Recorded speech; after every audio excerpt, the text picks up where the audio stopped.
Welcome in to Rover Sports, but tonight we're doing the KOSHOW. And today we got Matt Cohan joining me, little co-host action. And Cohan, how are you, man? I'm good, man. How are you? I'm doing quite well. Doing well. Not a lot of sports that are going on, but hey, I'm still trying to live life and make the most of this time. Yeah, pretty much. I mean, it's a weird time. I feel like people just have a bunch of different conversations that normally are like 5 minute segments, but have turned into like a half hour shows, and it's insane how much people just bicker back and forth about like Jordan, LeBron, and all that stuff. So it's been an interesting time so far in the sports world. I'll say that. Because there's nothing to really like the Jordan doc is kind of like it's kind of like our sport that we have right now. It's what the sports world has been kind of revolved around. Yeah, I mean it's going back into the old days, and what's even crazier is that you have now the argument with the new guys. And by the new guys, I mean the current guys, and then the older generation that just goes back and forth every single day now, and Yeah. it's insane, honestly. Yeah, so that leads to like one of the questions. What do you like about older NBA basketball? Like what do you like watching this kind of 90s documentary like this? So, born in '95, I was actually born the day that Michael said that he was coming out of retirement on March 19th of '95. So, for me, it's funny because I was watching the Game 5 Golden State Cleveland game from 2015. Yeah, Draymond suspended. Yeah, and what I gotta say is that the difference that you see in the doc, at least compared to now, is just I wouldn't necessarily say it's like the competition. I would just say that there's more of a fight for a W every single night. I think the difference is, and it's funny because you say on the doc, they say players today they train, but people in the 80s and the 90s, I mean, they went to the gym and they did a few bicep curls and pec flies, and they were ready to roll. And I think the one thing that I like about 90s is that you look at a lot of these highlights now, and the guys are calling for the foul, they're getting slapped in the arm, and they like, yep, it's got to be a foul. But if you look at the 90s and even in the 80s game, you got like socked in the mouth, you got tackled. I mean, you basically you had to have gotten assaulted basically for a whistle, and you just don't have that now. And I think that I played basketball, so and that was kind of how I played. I was on the verge of fouling out almost every single game because that was just the type of defense I played. So I think, Yeah, physical. yeah, I think the '90s game kind of resonates more with me, and you saw that probably till about LeBron came into the league, that was how it was, and then it kind of shifted. So, and Yeah.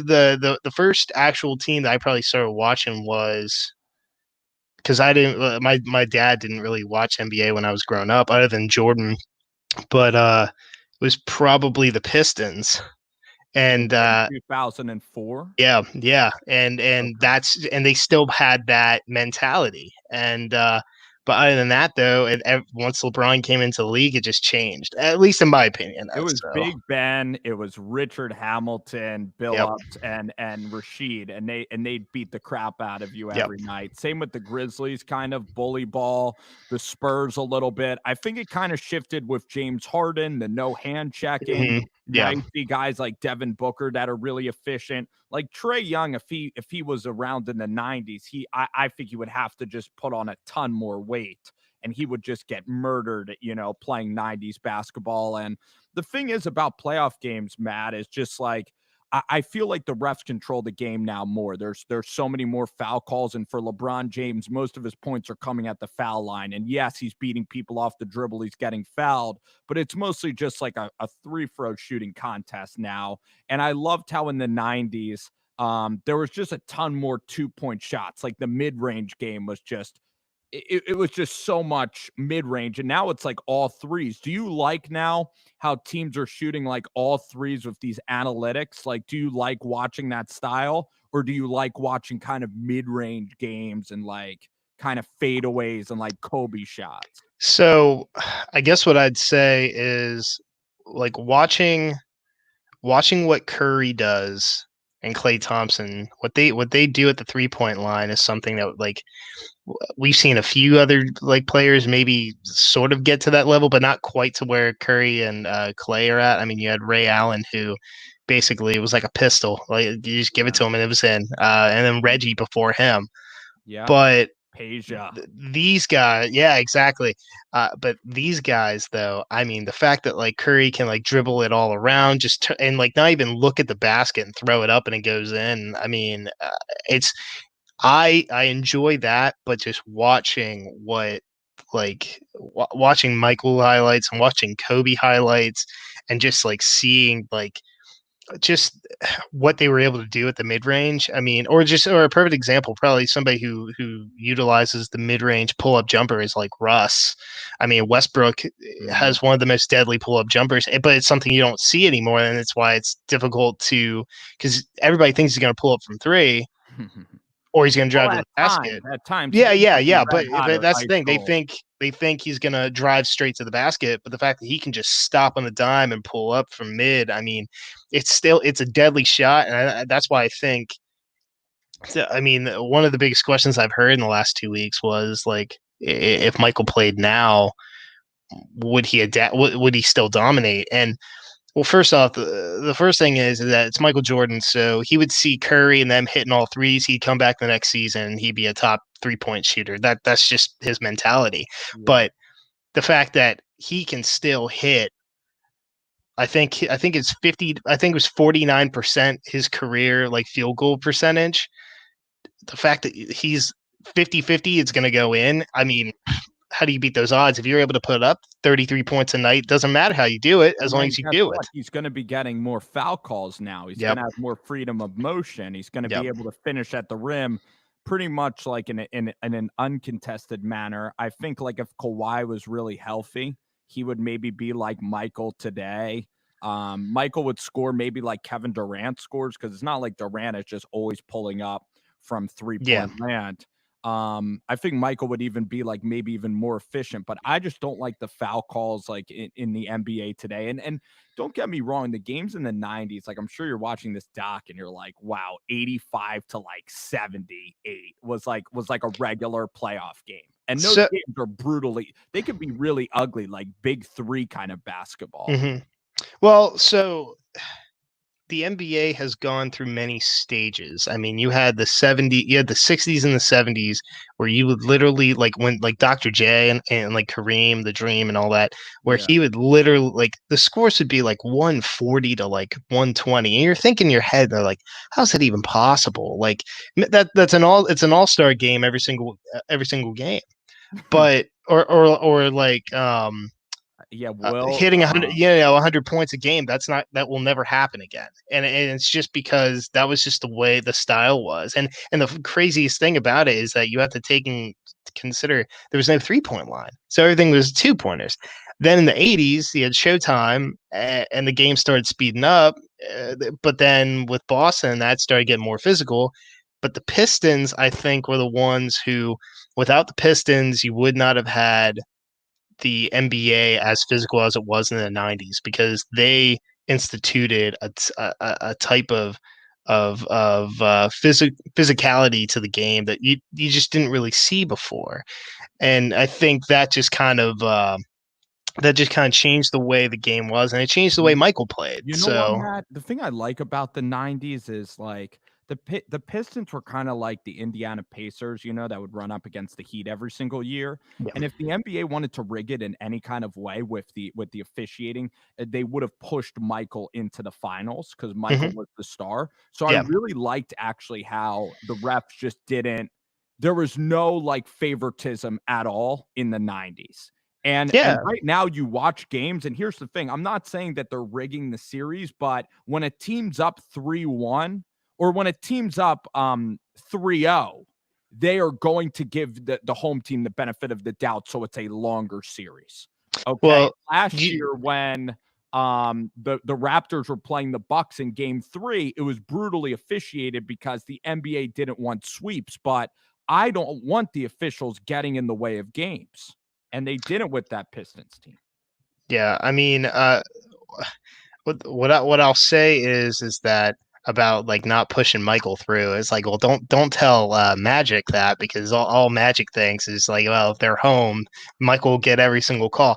And it's funny too, because I actually got into an argument with my manager at work about Michael being a chucker, and he was always at the free throw line. But you actually look at it, it was pretty even. That's the one thing I'll notice, is that during those period, I mean, the free throw attempts were pretty even. When it comes to just stars, the starting five, if you look at averages around it, it's pretty He dead. said that Jordan was a chucker. Yeah, He yeah. did. He said. I mean, if you look at He played if in a you triangle. He was a part of that 96 yeah, but team. like it's funny too, because like if you look at the people who they attribute him to, like with Kobe, and that they put him in the same or put Kobe in the same group. Kobe actually had less attempts. Yeah. The person who was probably farther or closest to him was probably Harden in the last 3 or 4 years, and AI. But AI is just, he's the absolute chucker. I mean, it was like I Yeah. think a 40% percentage, and that's what I said. I was like, you can't say he's a chucker, because even if LeBron has, I think, 19 attempts or something career average, he Mhm. makes 50%. Michael's actual attempts in his career, I think, is 23. That's still like, even if you take away all that, he's still scoring more than LeBron. So And the chucker thing, the Monte Ellis is like the chucker, the guys who just suck, or the guys that'll just unnecessarily just gun shots down. And James yeah, Harden, I think it's a 3-point thing with James Harden, but Allen Iverson like kind of had to do it. So yeah, AI's kind of yeah. He had the team on his back. So AI is kind of in that capacity. But going back to the 90s, something I notice about these games as well that I really like about the 90s, and I do like today's game of basketball, and we'll talk about why today's game could be better. But I love how you can taunt in the 90s and there's no technical fouls. I oh feel the yeah, rivalries are. I loved when Pippen walked over Ewing, like on the oh floor. yeah, and I mean, it's funny too, because that's real basketball. Like if you go to your local rec center, you just do pickup or something like that. You have the few players that just don't say anything. Then you have the other guys on your team that's all they do is they yap back and Yeah. forth. You see that everywhere, but for some reason you can't do that in today's NBA, and that's why like everybody's friends with everybody. I mean, and I get it. Like, sure. I mean, you can have like friends on the court and all that stuff, but it's just you need a rivalry. I I want mean, hatred. The cool thing about Michael is that he did golf with Danny Ainge, oh before yeah, the exactly. It's like, yeah, like he'll golf them, and then he'll go out and annihilate them the next day. Like, he at least on the scoreboard, yeah. I like real deep-seated hatred, and they're done. So like Michael and Isaiah. Yes, yes. And in today's basketball, I think like with social media, you almost can't do that. Now you do have Embiid and Towns, which is kind of fun at the same time, but it's more like social media related. It's not even real though. That's the thing. I mean, they had like two scuffles, and then they talked a little bit on social media, but it wasn't like it's just, it's not the same. There's not the same aggression. I mean, they lose their minds over like the smallest things. Like if you look at those 90s, or even like I said early 2000s, where you had these guys literally hitting each other, literally taking each other out, literally Mm. guys going up for dunks. It just didn't happen in the house, so you had to tackle him. And I mean, the Jordan rules, like, before he takes flight, you got to take him out. You don't have that. You have people calling him out because they didn't score 20 points the night before, or they shut him down or something like that. It's not the same. Yeah, now one thing I'm gonna say though, in fairness to the Pistons, right, is like when Zaza Pachulia hit Kawhi Leonard, it kind of derived the Yeah, league of it derived the league a little bit of a star player. So the thing that I would maybe do to stop like all this finesse basketball, maybe instill a 3 seconds in the lane more because I like players hitting tough twos. The hand checking, maybe you can instill hand checking a little bit more. I mean, there's a big difference between how loose it is today and going full out brawl. Like there has to be a middle ground that the NBA can kind of achieve. what I think will always happen is, especially now, and it's like that in every professional sport, is the stars are being protected because the stars are everything. Like once Michael showed up and he kind of changed basketball, like he brought basketball to the forefront. I think it was, and not just that, he got a lot of people paid. That's the one thing that, like, not maybe on his team, but across the league, he got a lot of people paid. And I think now it's about, let's get these guys on as many games as possible. A lot of guys get hurt. They don't want guys to get hurt. They're paying millions and millions of dollars, not like Jordan when he was getting like 4 mil a year or something like that. But Yeah. yeah, but you have to protect your investment. So I want to say that I would love to say that's just going to go kind of like how it went from like 140 score basketball games to like 90 to maybe 100 and then up to like 120, and that it's just going to go back. But I just can't see it. There's too much money being involved, and not just that, but there's too much of players' image everywhere. So like if they're sitting out for a game, they get ridiculed like crazy. But They do. back in the day, it was they were actually hurt. So like that's the thing. And now you have Well, what is it? they're You doing have load you have load management and everything like that. Like you didn't but they're have that back in the devaluing day. the regular season. You're devaluing the product. But the way that it can hurt is Yeah, that the NBA ratings are going down, and there's some games that are just 3 point contests. And I don't want to see that. Like I loved how MJ played every night, just full on balls to the wall. Now, I guess for the playoffs, it's going to be unfair if you have a team that is just really well rested, like maybe the Clippers come out and kill you then in the playoffs. Like, is it yeah. all about the championship? And they're never going to go to less games. And I don't know if we'll ever see back to the basketball. Like the Spurs are kind of trying to do that, and then they're just getting run out by just thinner, more athletic guys that are spotting up from three, and it's kind of the way it's going. I I think I think everything kind of goes in Cycles. So yeah, I think it cycles. I think it'll come back. I you mean, the think big a man, Jahlil Okafor will be effective someday? Like a real back to the basket, like maybe not him, but I think so. You need a prototype. You need I'm talking like about a slow big guy.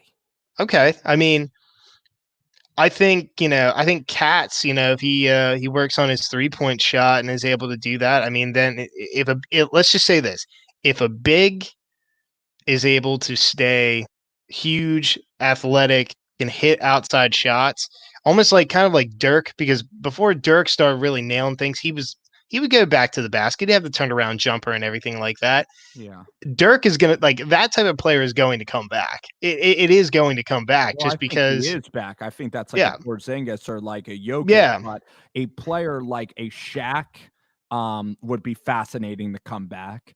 A player with the skill set of like maybe a Tim Duncan that just hits bank shots. Now Tim Duncan's great, so maybe that's not a good example, but A maybe player like Shaq, if you surround him with shooters, would dominate. Because if you have four guys outside shooting 3 pointers and they're missing, and remember, majority of players you shoot maybe like what 33%, maybe at from the three. most are bad, yes. You spread them out. You have a dominant, huge dude down there that gets the rebounds and just scores all your garbage baskets. I mean, like a guy like Barkley today would dominate. A guy like Rodman, he would have 20 rebounds a game because he would just sit down there. And you're seeing well, the prototype of Barkley, I think, is Zion Williamson.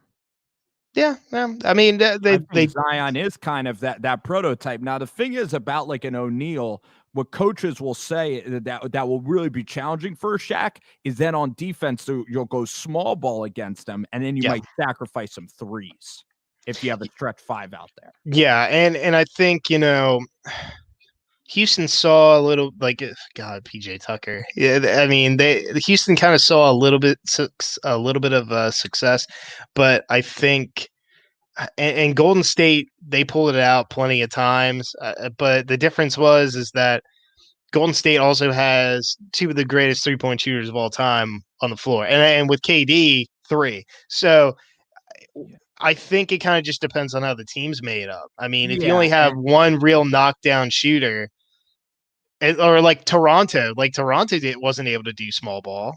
They yeah, had their bigs out and you're there, and right. And they dominated. Houston just got exhausted playing that style. Like you need like a Looney, like a Kevon Looney who's Yeah, going to rebound for you, like even a Marcus Saul. for me, I can't. I hate saying this, but I can't compare what Golden State was able to do in the last 3 to 4 years and say that that's the future of the NBA, because you can't take 3 to 4 superstars, three of guys that can shoot literally at the half court line. That's not realistic. It's not realistic. I mean, maybe you could say it is because the salary cap. Well, who knows what the salary cap's going to do now? I mean, CBA is probably out of here soon. But either way, though, I just it's not what the NBA is going to be in the long run. I can't see it being that. I mean, it's gonna be teams like what the Clippers are doing, what the Lakers are doing, what the Bucks are doing. Like it's going to be that. Those and what Toronto did last year. I mean, you could say, well, if KD was there, I'm like, okay, well, Golden State's also a cheat code. So Mhm. like Toronto against any other team in the West, they probably win that series, and they did anyway because of injuries. But like Yeah. if Golden State didn't get there because of injuries, and it was anybody else in the West, I think Toronto still wins that series in six. Yeah, and they do play the physical style like you're talking about, and the playoffs are very different. And there's teams like Yep. the Phoenix Suns that'll shoot tons of threes. Now with the Sacramento Kings, like with De'Aaron Fox just like running up and down the floor, you're right. It's not completely working. And the NBA is nice how it does slow down so much. And that's Hmm. what LeBron and the great ones will do. They'll just like dribble the basketball out of the shot clock and then charge and get fouled. So Yeah. I look at those points and I understand those points. So the next thing I want to talk about in the doc is, do you think Scottie Pippen is coming across poorly in this doc? Oh, I mean, I don't know if you had that contract, would you play? What I mean, that's that dirt contract? like, I mean, Because Michael played.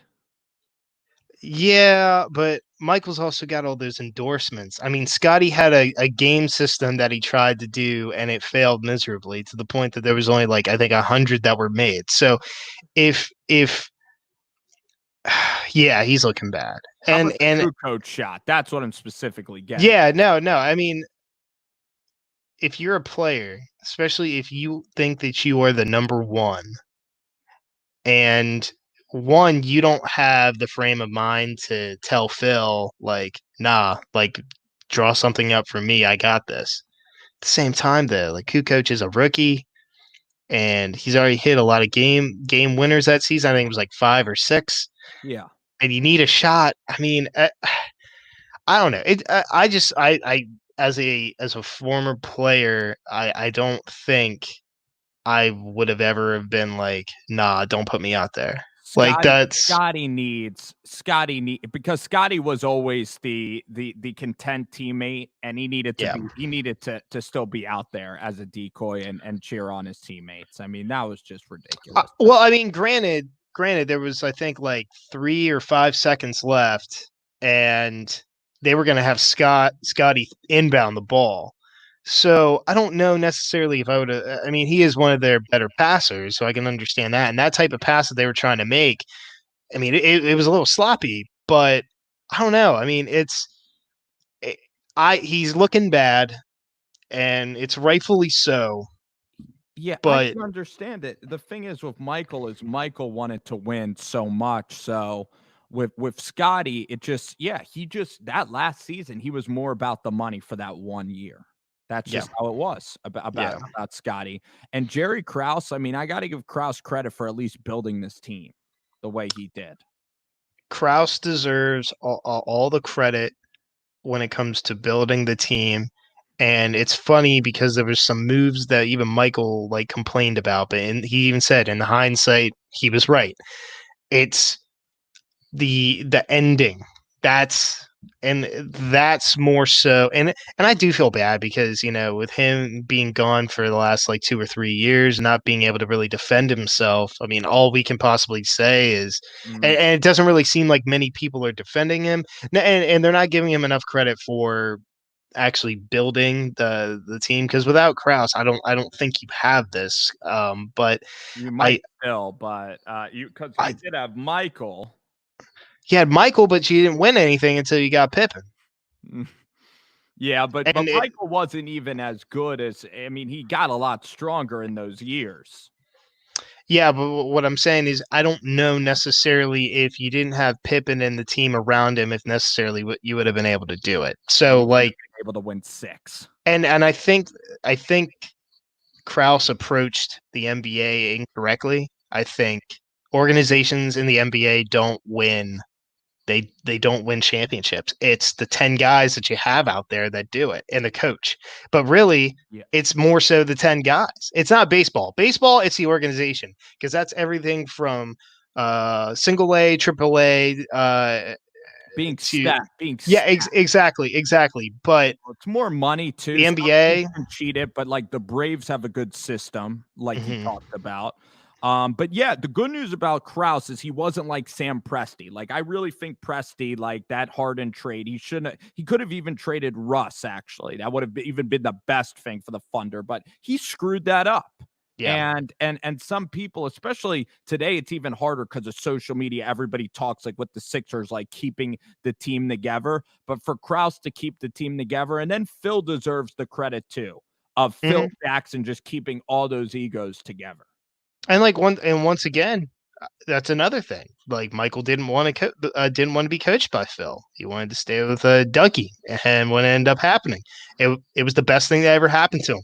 So as much and don't get me wrong, the fact that at least the way the doc is shaping it up, that Kraus is the reason why Michael didn't go for 7 and 8, and because he was tearing it apart.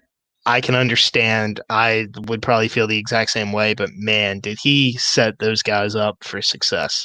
Here's what I'm going to argue too. Michael is 35 years old. You're probably only going to get one more year out of Michael, and he's burnt out because he's played so much basketball. And then Michael wins 6. And the thing, Matt, why I think that Michael really quit basketball is because he didn't have that carrot out there. The reason he went to baseball is because Yeah. he won 3 straight, not like Larry Bird. He even told the agent, like, I'm going to go do baseball. It's a challenge. After he wins 6, the shot over Russell, I really think that's like the culmination for Michael. I think Michael's just all about like I just didn't think he really wanted to even play anymore after those years. Maybe he would have played one more year.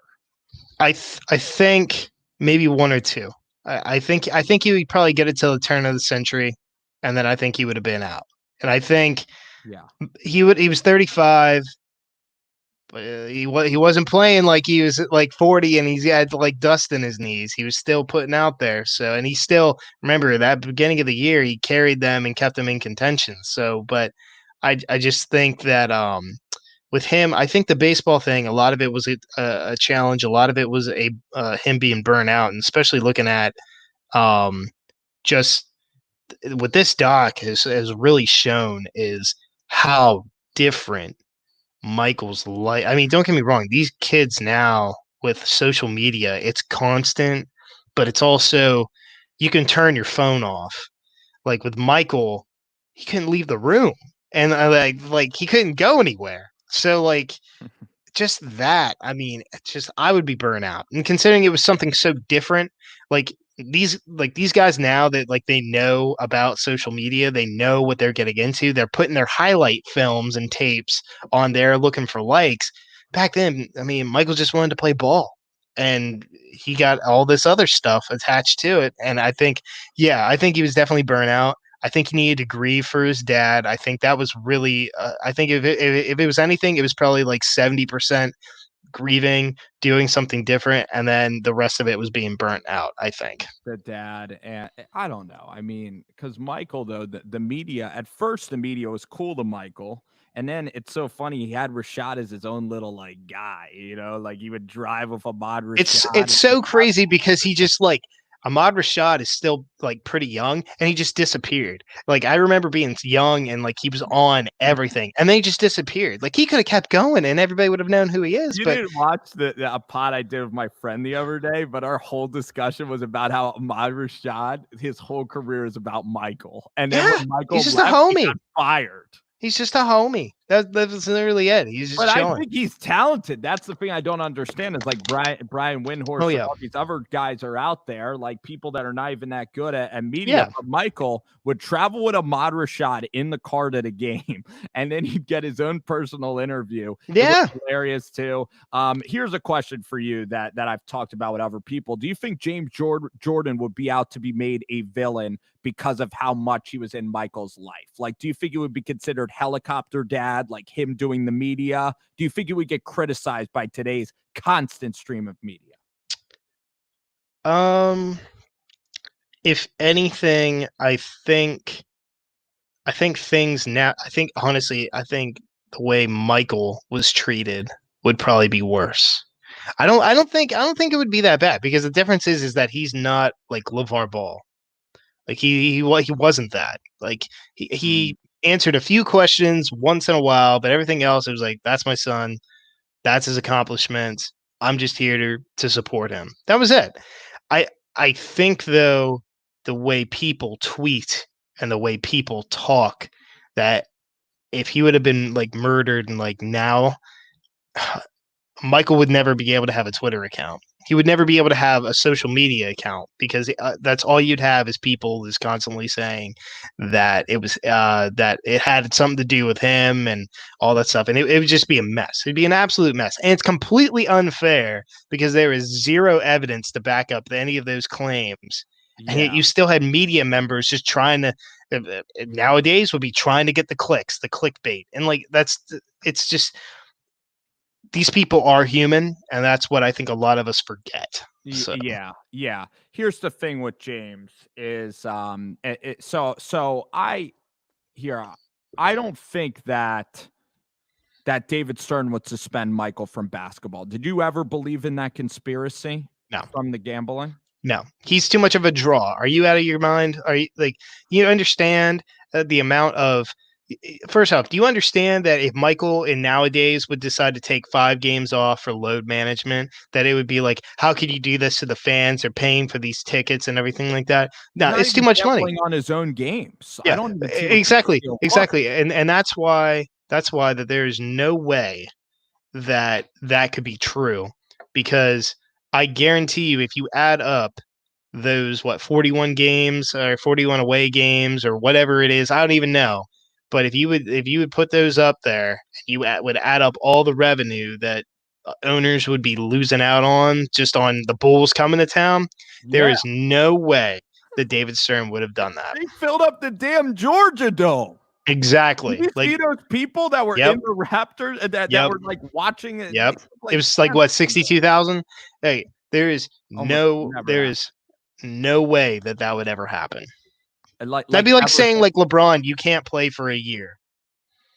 That would never happen. As much as I don't want to compare him, that he's the Jordan draw. is just So mad. Jordan is just magical though every single night, and he puts it all out there, and even the he's like a showman. He's rocking Jordan once to the game, and it's amazing that he even scored that many points that way. And Michael was just flawless. Like he never lost. He kind of has this unblemished, just perfection resume because of everything that transpired. here's the one thing about Michael that I don't really like from the doc. I like 90% of Michael. Like I came across like I think Michael comes across in this doc totally fine with yelling at the teammates.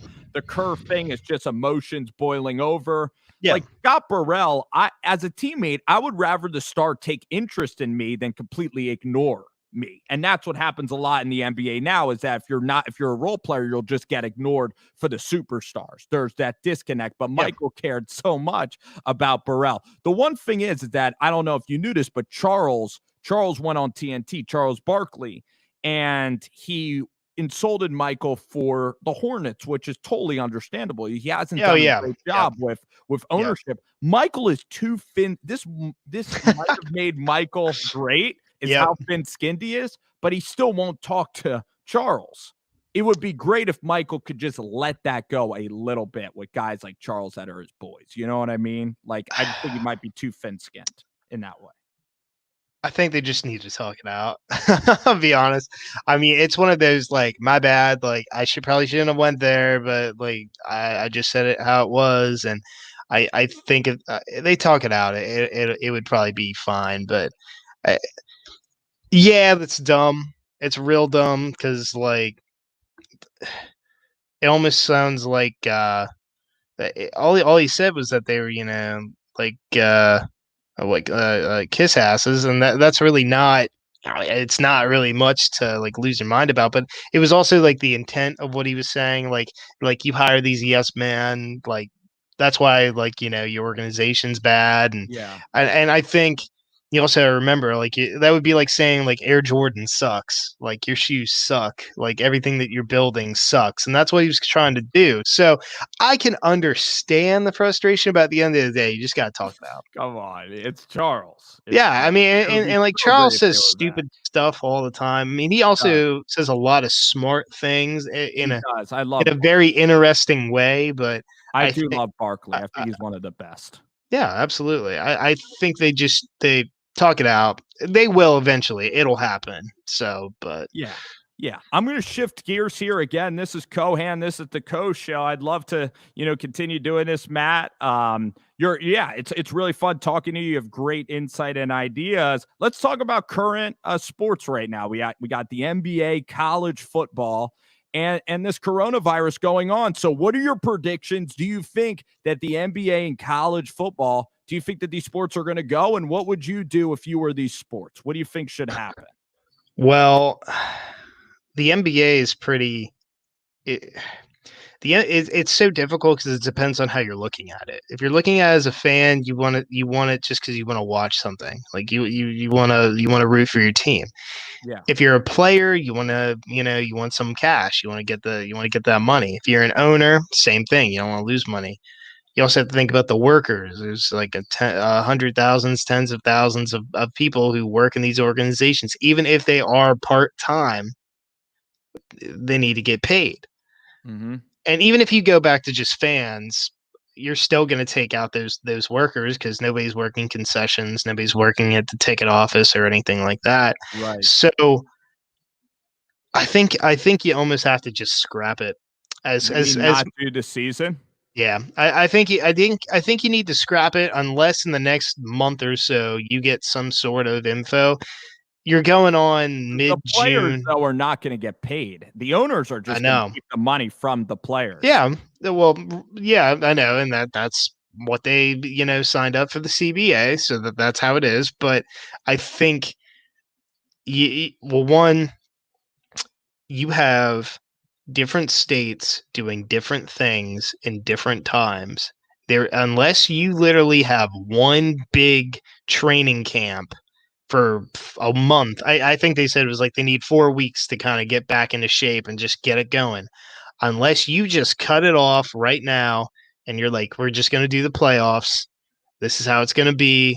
The 8 teams here, the 8 teams there. We're going to get it going. And you just take those teams and you take them into a location. I think like Vegas was one, somewhere Yeah. in Florida was one. Yeah. Arizona could actually be one too because Yeah. their governor is already saying everything's good. Yeah. And then you gotta quarantine everything, keep them secluded for 2 months, and just try to get it done.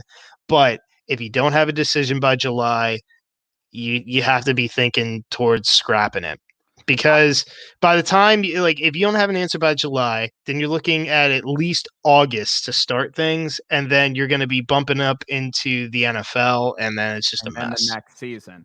I Yeah, think July, but the thing is, a lot of these guys can have antibodies towards it. I think yeah, if you're under 30 years old, your chances of really being in serious health issues are maybe like 1% or less. Now, if one player gets it, like the UFC set the blueprint. So I'm more on the side of I'd like to see that. I'd like to see them go to Arizona and do the testing. And I really think it can be done because there has been progress, but maybe I wouldn't make a decision. I still think you go to June and you kind of find out what is going to happen. Now in California, they're already saying they're going to be shut down for like 3 months. yeah. I really think you just gotta continue to wait this out. Just go to June and July because there's a chance. Because in some of these states that are more liberal in the sense of letting people go out and letting people go to restaurants, I don't think the numbers are rapidly going off the page for those states. So in my heart of hearts, I think college football now. Oh my gosh, if you didn't have fans for college football, that would absolutely suck. And I was It even wouldn't be joking, worth it. if the Steelers win a championship and there's no fans, that's even lame. You're going to get made fun of. That's almost like an Well, empty championship. so just to go back to the NBA idea is that I guess if you would go to one location and you would just try to get as many games played during the week as possible, like you could like start games at like try to get everything done as many games as possible, but on one court, and just start games in like the afternoon or 2 o'clock or like whatever, or like Like if summer they're league out. basketball. But if it's out west though, you could probably start a little bit later. The games would just go a little bit later. Yeah. I, I just I don't know if the TV money is going to directly help the owners because the owners want to have it in their own location. So I don't know. I don't know. I'd have to look at the specifics. When it comes to college football, if you can't get fans in the stands, it's not worth it. How about half Because fans or if the testing, I guess like if you have like a million tests and you could do tests in like 10 seconds, some of the states are going to take the risk. And I'll tell you yeah. also why I think college football has a good chance of happening. The SEC is just starved for football.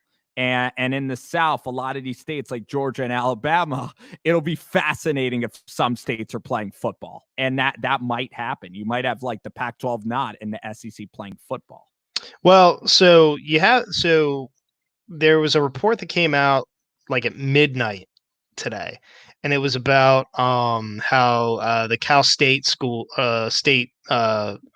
colleges aren't really planning on having students on campus. Well, that is for students that don't have to be, like, so for a business student or a history student, anything that you can take virtually, you'll stay home. But for people who are in biology or science, you're most likely going to be on campus, because the rumor was that they were going to shut it all down so that San Diego State, San Jose State, they weren't going to have any fall sports. That's not correct. So I don't know but the problem is that California, they're looking at not doing anything for 3 months, and that also will count of August. So So I so you're saying if you have a lab in class, like yeah. you still are actually going to go. So then it's interesting, like if you're allowing those students to go, will you allow fans to maybe be there? And maybe in Well, California there won't be fans, but in Alabama there will be. so for the NCAA, all that they can do is right now is give out insight and knowledge. Like they have no saying over anything. So they can just guide them, sort of. If the SEC wants to play, it's going to be up to the governor and the state officials. So you mean you mean that each conference has the freedom to do whatever they want? Pretty much so. To the extent that their local government lets them. Like if perfect example, like with Wolf, if Wolf would come out and say, okay, we're some students are going to be able to go back to school, then the NCAA would be like, well, like Penn State, if you want to, have games, that's fine. But if Wolf is telling you you can't have gatherings, then you can't have fans. I'm just laughing so much So because I'm laughing because the states that get to play football, like if Clemson, like say Pittsburgh's hosting Clemson this year, you would know better than me. But say Pittsburgh, if Wolf doesn't let them play, I mean his reelection campaign, that's going to be just horrible. It's going to be so much pressure for some of these governors then to let football be played. I think riots are definitely going to happen. I mean, you're already seeing riots right now. That is going to be fascinating to watch. I think college football is going to happen. I just don't think it's going to happen in September. I think October is probably more likely, mostly October. because you're going to have everything but the summer. People are going to be easing restrictions and kind of letting people get back into the groove of things, and you have to test to see if the spike happens, or if it's just gradual because you're letting people back out and then it goes right back to normal, or if it's a huge spike. If it's a huge spike, we're not having anything. But if it kind of does like what I think, I'm not a scientist, but if it doesn't spike and it kind of just goes up a bit and then stays normal, then I think you're going to have that. Whether or not you're going to have fans, the whether or not you're going to have fans is going to be up to the government. Whether you're not going to have games is going to be up to the school. Like if the governor says you can't have mass gatherings, you are not allowed to have mass gatherings, then you're not going to have fans. And I'm telling you that a school is not going to play games if it can't have fans, because it doesn't make any sense for a nonprofit organization to fund a team out there to play and everything like that if you're not going to get any return and in anything at all. It's Aren't just they going a to be profit? Don't they make profit off of the ticket sale, like yeah, like that's where they get their money from. And if you're yeah. not having ticket sales, then it's not worth it for you. And Well, a now lot the of these kids can talk about schools, this, but the schools can talk about the student athletes. Like a uh, small private school might want to still let their football team play. what I'm saying though is that what I'm saying is that a lot of these schools, their other sports are predicated on football being played with fans to bring in money. If football cannot be played and they are not able to generate money, they're not going to be bringing in money to help fund the other sports. So think about it this way: Oh, if you're a that is going to restaurant, be brutal. I'll use an example. Think about if you're a restaurant. If you're a restaurant, but you can only fill 50% of your restaurant, is it worth it to open up full time and have all the operating expenses if you're only going to get 50% or 50% the most? Or is it better to just keep giving takeout? It's better to keep getting takeout. You don't have to pay the operating expenses. You don't have to pay the employees. Is that what Not you're as many. You about? don't have to pay as many employees, and once again, you But don't then have to. you still might make at the 50%, you still might make some money off of that. And then also your fan base. I mean, if the whole ACC is playing and you're one of the schools that's not, your fan base really will turn on you then. And it could have a lingering effect for years, actually. No, fan bases are never going to turn on their schools. That's never going to happen. I mean, Mostly, you want to know why? You want to know like, why? remember Missouri football, like how they had the protests and then like they had rocky, attendances. You want to know? Well, first off, they had rocky attendance because their football team sucked.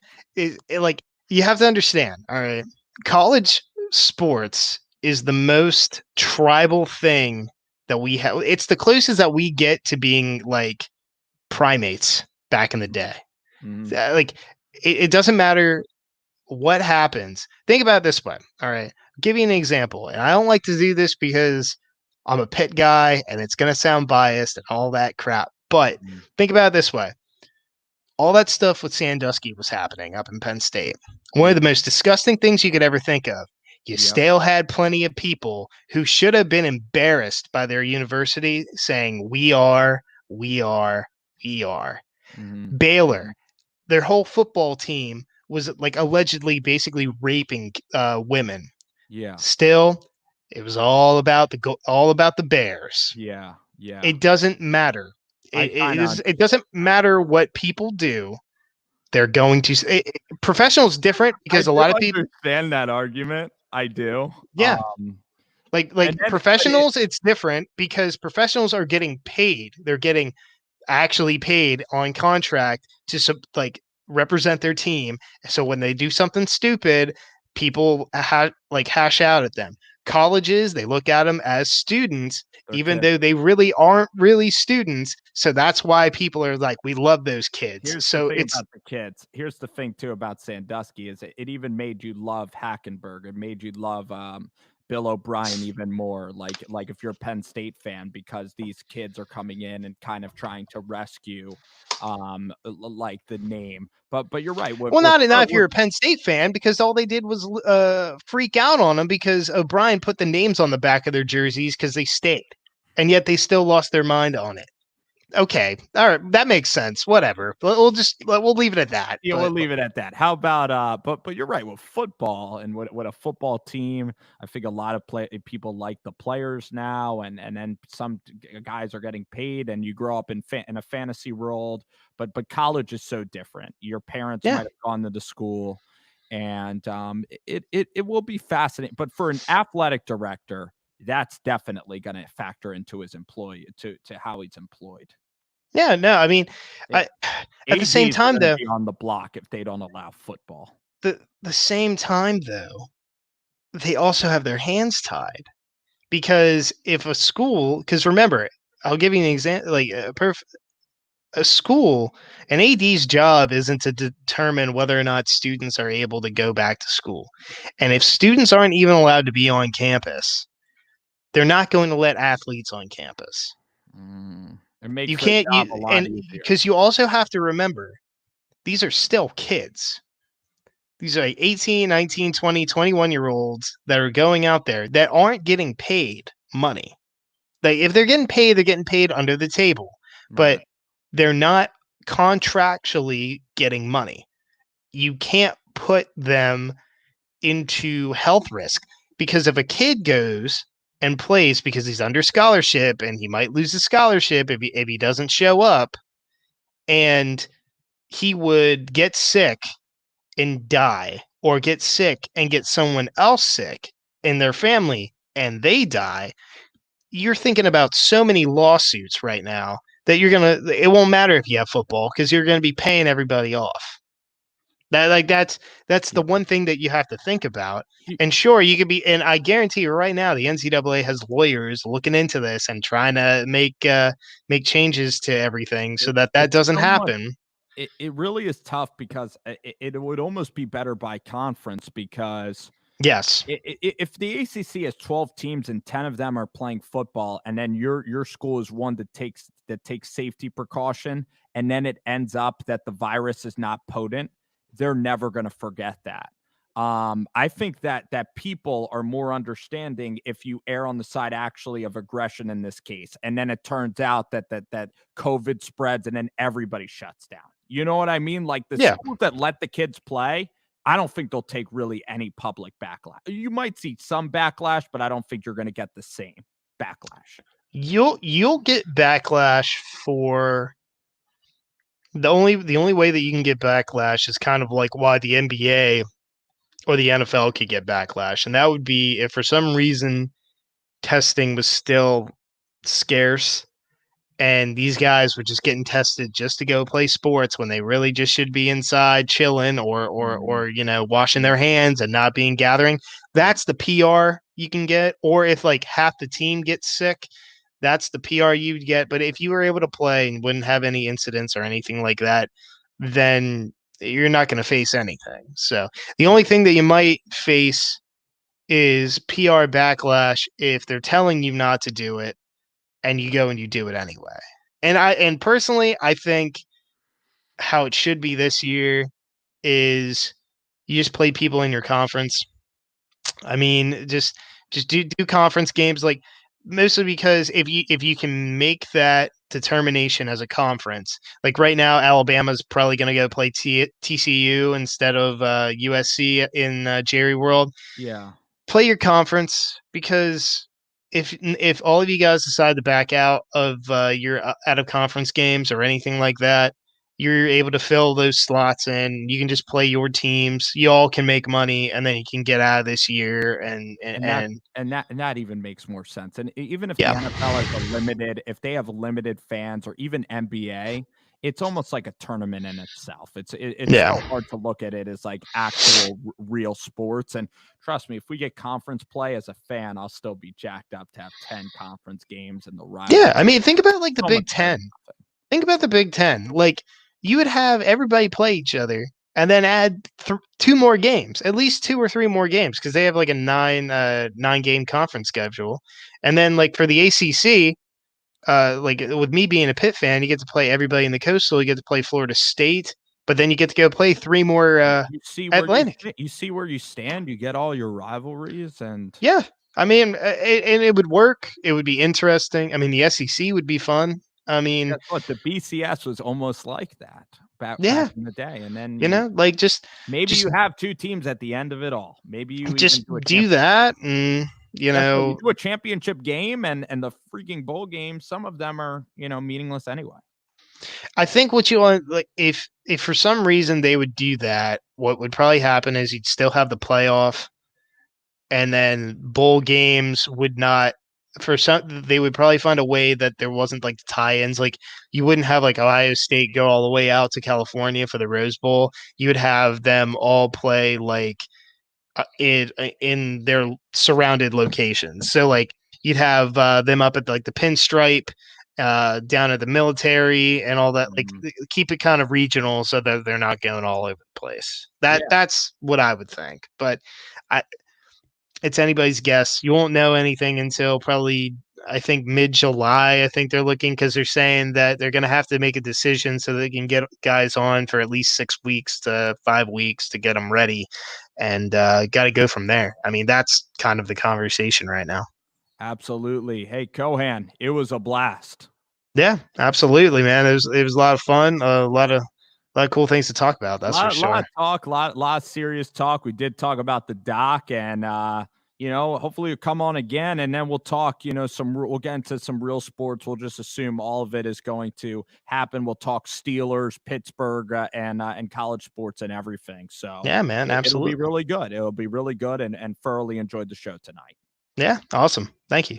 All righty, guys, that is it. Rover Sports. Thank you guys for tuning in.